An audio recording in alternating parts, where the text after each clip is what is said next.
Astrobiologist Milton Wainwright claims that his team of researchers just found a tiny metal sphere in the Earth's stratosphere that's oozing a gooey substance, and is offering up the theory that aliens may have sent it to propagate life on Earth. What the hell do you make of this discovery?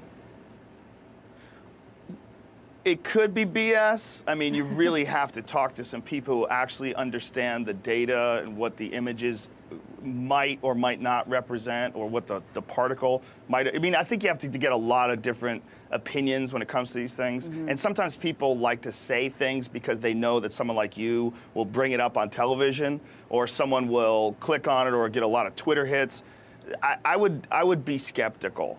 But on the other hand, I think it is entirely possible that a race could plan something like that in the future, if not the human race. I don't think it's improbable at all if we discover that one of these various planets that they've discovered, there's like hundreds, thousands of them now. And if we could find one that's in that Goldilocks zone, and we found out that there was, in fact, no life on it, I don't think it's improbable at all that they would use that thing as some sort of a terrarium or a zoo in the sky and send some genetic material its way and, you know, see what happens. I don't even think people would think that was unethical. If we found out that there was no intelligent life, mammalian life, insect life, lizards, nothing but plants on this one particular planet, I think it's very probable that we would mess around and send something over there just to see, as an experiment, what happened. Yeah, and speaking of kind of transporting life from one planet to the next, I mean, in Neil deGrasse Tyson's epic series Cosmos, he talks about how asteroids could have been the transportation system for the building blocks of life,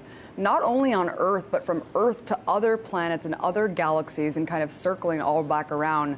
Do you agree with the theory, considering how microbes have been found here on Earth that can survive space radiation? Well, as a confirmed moron, whenever Neil deGrasse Tyson says anything, I automatically agree with him. Right, so, exactly. Yeah, that term, though, panspermia, has been around for a while, or that theory. And it makes sense. I mean, there's parts of the moon in Antarctica. There's parts of other planets that planets get hit with asteroids, pieces break off, pieces go into orbit, pieces somehow or another make it to us. That kind of stuff happens in the universe. I mean, I had a guy on my podcast recently. His name is Randall Carlson, and he's an expert in these impact disaster scenarios, like how many different times the Earth has been hit, the extinction events like the one that hit the Yucatan and killed the dinosaurs. Like, there's chunks of rock and stuff in space that's constantly hitting other planets. Pieces break off, and that is a possible transportation vehicle for life. In a way, it's like nature's own spaceship. It literally can bring the building blocks, amino acids, and all sorts of building blocks of life to other planets, including water. I mean, I've read that they believe that most of the water that came on Earth, or that's on Earth right now, has probably come from, like, comet collisions. There's this huge debate raging, of course, on Earth right now, whether aliens have tried to contact us. DeGrasse Tyson makes the point that they very well could have been trying to send us messages throughout the universe for millions and millions of years, but humanity on Earth, of course, only has the technology to read them for a very small blip of time. I mean, only 100 years or so. Joe, why do you think so many people are convinced that aliens have already visited Earth and there's an international conspiracy to cover it up? Because it's sexy. Yeah. It's exciting. It's exciting to think that Daddy's out there waiting to tell us what's wrong with the world. I mean, that's what aliens are. Essentially, it's the atheist God. I mean, a lot of people that are really, really into aliens are also atheists. And I think we as tribal beings, we as these, at one point in time, we were ancient, you know, when we were hominids, primates, we had this alpha male structure where there was always a leader. And that one leader today is essentially the president, right? I mean, we have this structure where we have this one leader.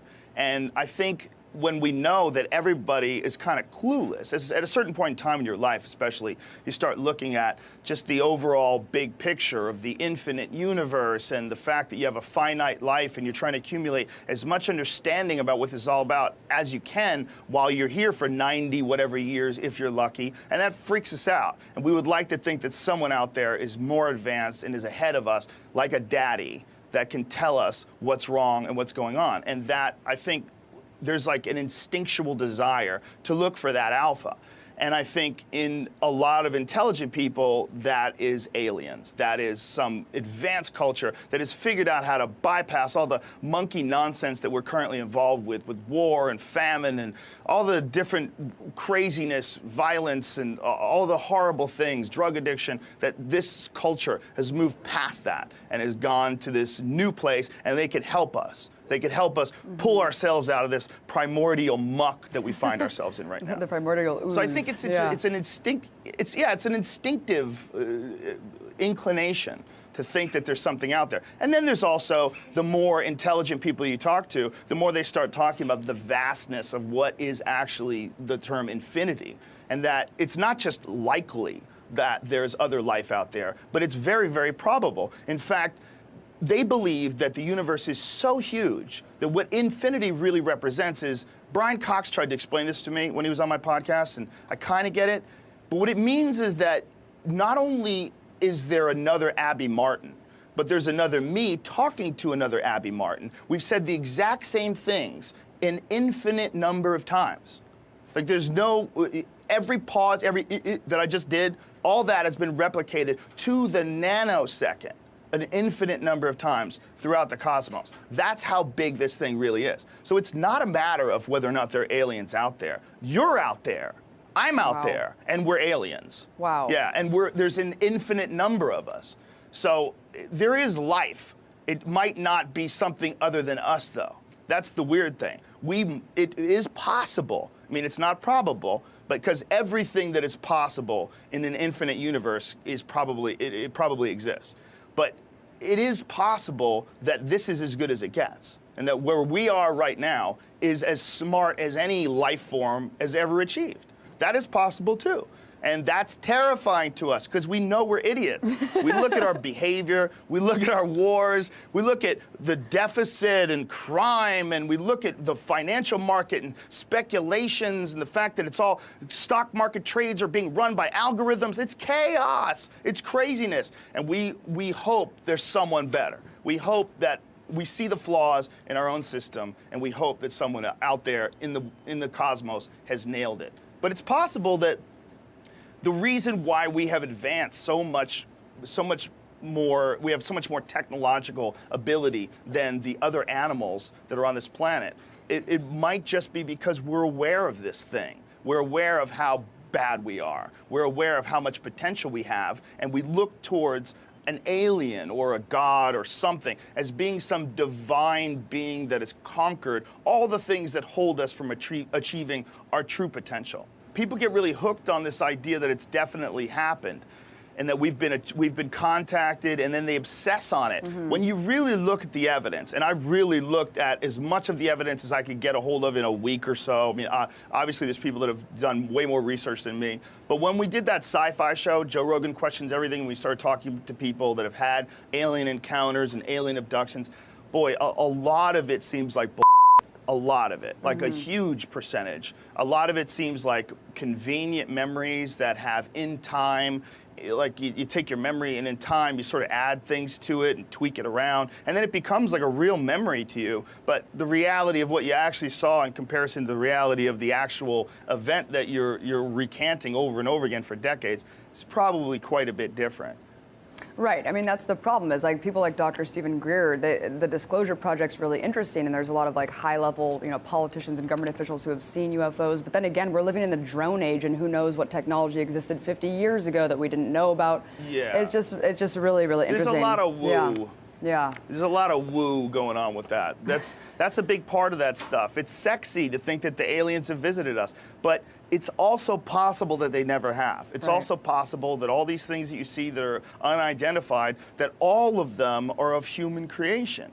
It's possible that aliens, if they are smart enough to get here, they're also smart enough to be invisible. I mean, they could be watching this right now, standing right here, laughing at us. Like, these idiots think we're going to fly around on a plate.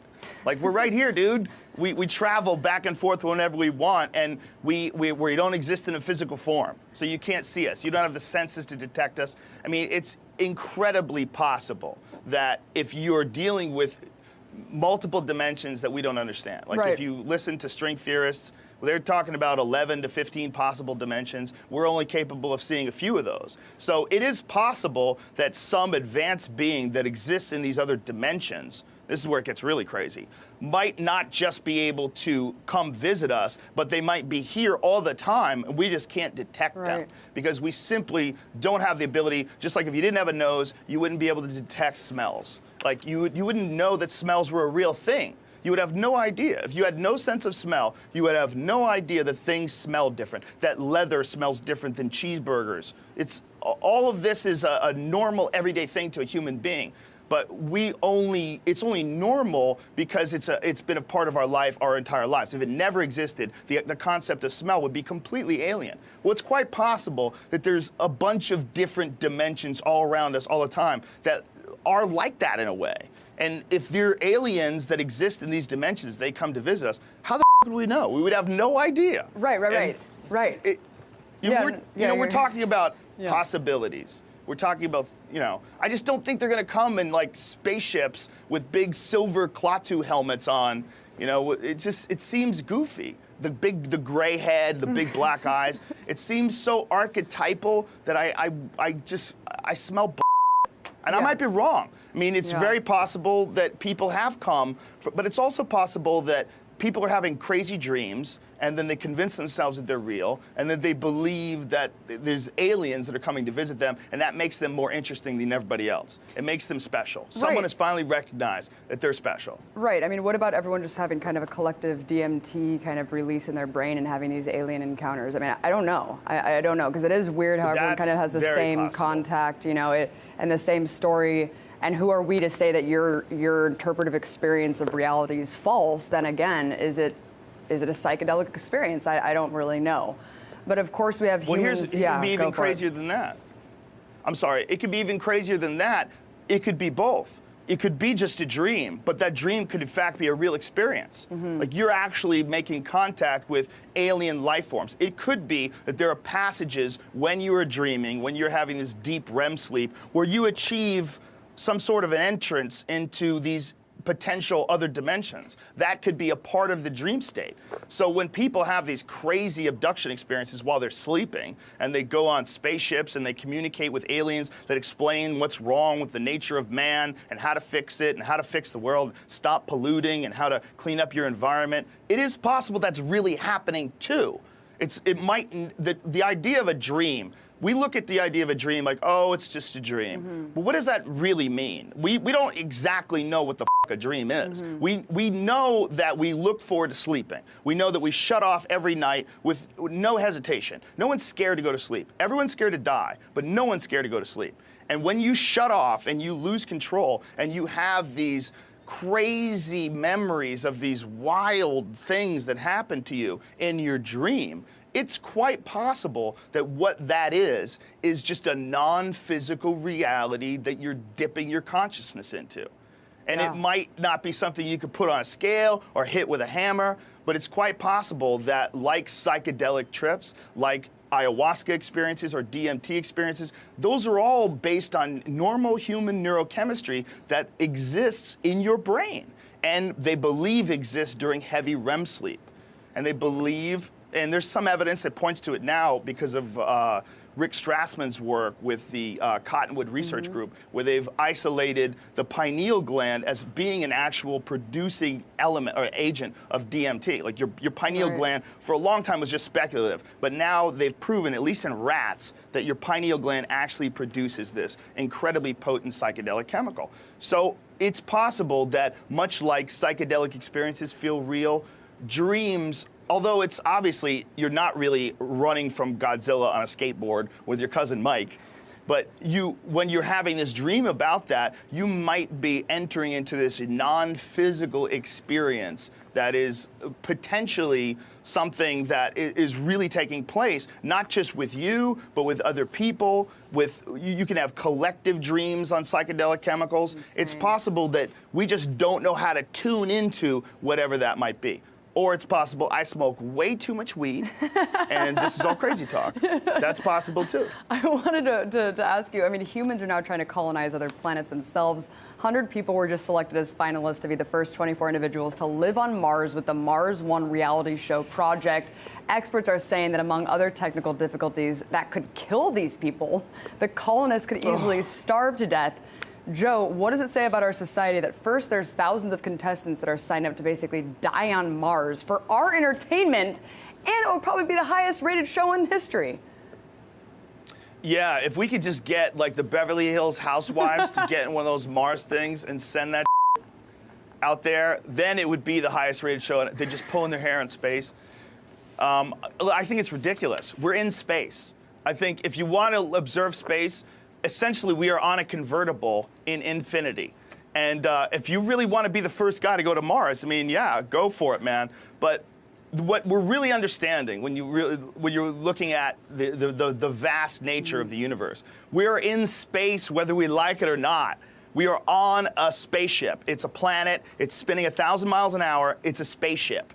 And the idea of going to a spaceship where there's no air, there's no restaurants, there's no movies. It's fucking stupid. I think it's interesting to visit these things with robots, but I think to be the person that goes and dies on Mars, and how many people are going to be with you? I mean, can you choose those people? If you had to pick 20 people and live with them for the rest of your life, are you really confident about that? I'm not. People go crazy. They get older, they get nutty. Who the wants to be with the same people, whatever the number is, 20 or 30 people, forever, until your body stops working? I think that's a terrible idea. I'll watch, though, if they do yeah, it. Exactly. I will be the first person to DVR it. I'm tuned in 100%. The benefit is, look, if it gets people excited about space exploration, and if the show becomes like super successful and it ignites a passion in people to start, I mean, essentially, our space program is, a lot of it is based in the private sector now. You know, you're hearing about all these private companies that are launching satellites, and they're talking about doing the Virgin ship, which unfortunately they had that disaster recently.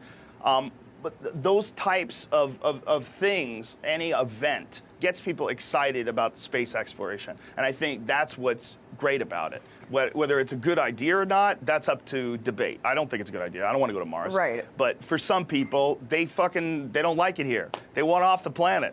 I get it. We're all different. I wouldn't stop them, and I certainly will watch. But what's exciting about it ultimately is that it gets the same thing that's exciting about Cosmos. Fox put Cosmos on. I mean, it's this amazing, educational, enlightening, enriching, and entertaining show, hosted by one, in my opinion, Neil deGrasse Tyson is one of the most important people in our culture, in life.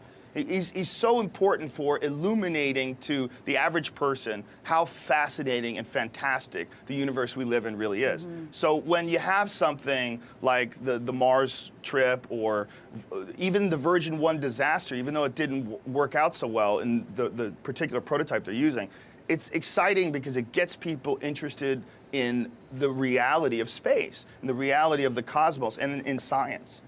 Yeah, absolutely. And to wrap it up, we have about a minute left, but I mean, you've tackled so many interesting theories on your show, like psychic ability as well. What have you discovered about science's ability to answer unexplained phenomenon like that? Well, I think what we're seeing is science is slowly trying to put together a picture of what's possible. And what's important about things like science is science measures everything and can show you what can be measured and what can't be measured. And when you get things like psychic phenomena, man, there's a lot of bullshit out there in the world.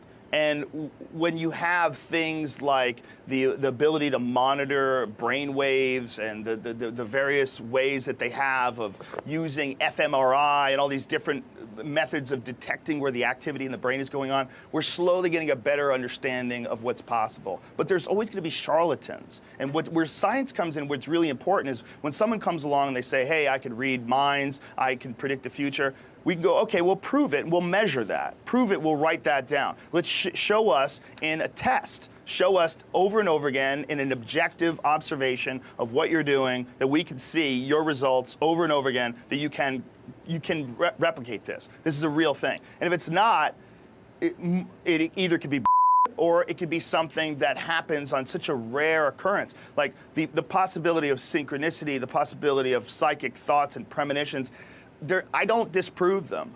But I am very skeptical of people who say they can replicate it on a regular basis. Right. It might very well be that these ideas that we have about psychics, psychic energy, premonitions, that they're an emerging possibility. And that right now our little monkey brains aren't quite capable of doing what they're going to be capable of doing 1,000 years from now. Exactly. And these emerging possibilities, it might very well be what psychic energy is. It might very well be what people who, when you're thinking about someone, they call you, you're like, whoa, I haven't talked to this dude in a year, and he just calls me the moment I'm thinking about him.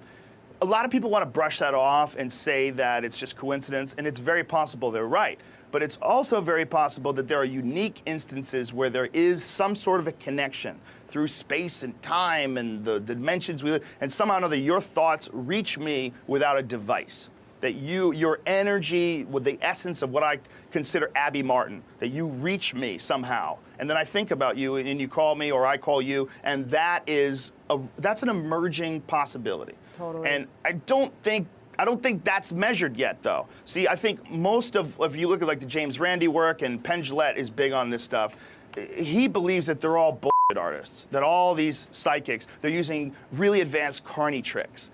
And that, well, you know, when you go to meet someone and they tell you that your future, and, you know, they're taking guesses. That's essentially his idea about it. And that's possible, too. Joe, amazing. Always so enlightening to hear you. Everyone check out the Joe Rogan Experience podcast. Joe Rogan, awesome to have you on. And if you want to see what Abby Martin's really like, check out the podcast with me, because Abby cuts loose. You're tied down by television, young woman.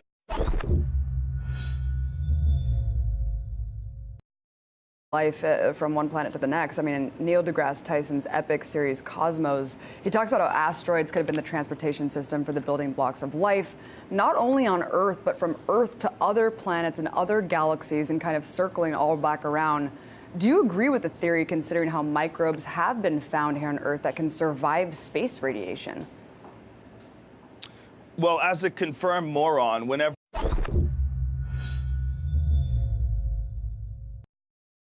Astrobiologist Milton Wainwright claims that his team of researchers just found a tiny metal sphere in the Earth's stratosphere that's oozing a gooey substance, and is offering up the theory that aliens may have sent it to propagate life on Earth. What the hell do you make of this discovery? it could be BS. I mean, you really have to talk. It's entirely possible that a race could plan something like that in the future, if not the human race. I don't think it's improbable at all if we discover that one of these various planets that they've discovered, there's like hundreds, thousands of them now. And if we could find one that's in that Goldilocks zone, and we found out that there was, in fact, no life on it, I don't think it's improbable at all that they would use that thing as some sort of a terrarium or a zoo in the sky and send some genetic material its way and, you know, see what happens. I don't even think people would think that was unethical. If we found out that there was no intelligent life, mammalian life, insect life, lizards, nothing but plants on this one particular planet, I think it's very probable that we would mess around and send something over there just to see, as an experiment, what happened. Yeah, and speaking of kind of transporting... Some people who actually understand the data and what the images might or might not represent, or what the particle might... I mean, I think you have to get a lot of different opinions when it comes to these things. And sometimes people like to say things because they know that someone like you will bring it up on television, or someone will click on it or get a lot of Twitter hits. I would be skeptical, but on the other hand, I think it is